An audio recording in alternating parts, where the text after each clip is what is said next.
എല്ലാവർക്കും നമസ്കാരം. ഞാൻ ശുക്കൂർ കാഞ്ഞങ്ങാട്, കരുണ ക്യാൻസർ സൗഹാർദ്ദവേദി ചീഫ് കോർഡിനേറ്റർ. ആരോഗ്യരംഗം വളരെയധികം വെല്ലുവിളി നേരിടുന്ന രോഗമാണ് ക്യാൻസർ. നമ്മുടെ ജീവിതശൈലിയിലെ മാറ്റവും ഭക്ഷണ രീതിയിലെ മാറ്റവും തന്നെയാകാം ക്യാൻസർ ഇത്രത്തോളം പടർന്നു പിടിക്കുന്നത്. നാം കഴിക്കുന്ന പച്ചക്കറികളിൽ എത്രത്തോളം കീടനാശിനികൾ നിറഞ്ഞതാണെന്ന് നാം ചിന്തിച്ചിട്ടുണ്ട്. പുറത്തുനിന്നും വരുന്ന എല്ലാ പച്ചക്കറികളിലും മാരകമായ കീടനാശിനികൾ തളിച്ചാണ് ഇവിടേക്കെത്തുന്നത്.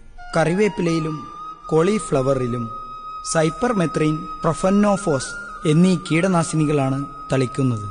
ബീൻസിലാണെങ്കിൽ ലാംഡ സൈഹാലോത്രിൻ, പടവലത്തിൽ ഡൈമത്തോയേറ്റ്, പച്ചമുളകിൽ എത്തയോൺ, മുരിങ്ങാക്കായൽ സൈപ്പർമെത്രിൻ, ചുവപ്പ് ചീരയിൽ ക്യൂനാൽഫോസ്, പയർവർഗ്ഗങ്ങളിൽ എത്തയോൺ, ഗ്രീൻ ആപ്പിളിൽ ചേർക്കുന്നത് ക്ലോർപൈറിഫോസ്, ആപ്പിൾ സിംലയിലും ഇതുതന്നെയാണ് ചേർക്കുന്നത്.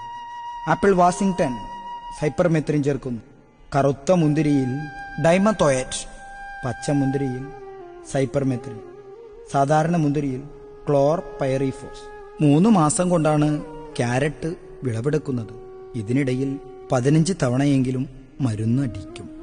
ഇങ്ങനെയുള്ള വിഷാംശങ്ങൾ നിറച്ച പച്ചക്കറികൾ നാം കഴിച്ചാൽ തീർച്ചയായും ക്യാൻസർ ഉണ്ടാകും.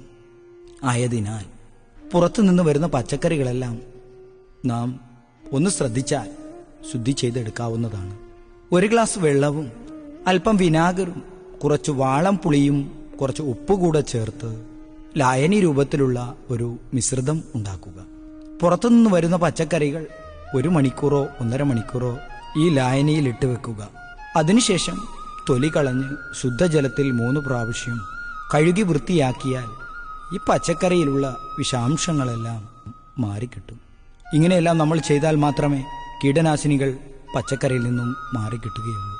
ഈ ഒരു സന്ദേശം നാം എല്ലാവരിലേക്കും എത്തിക്കുക.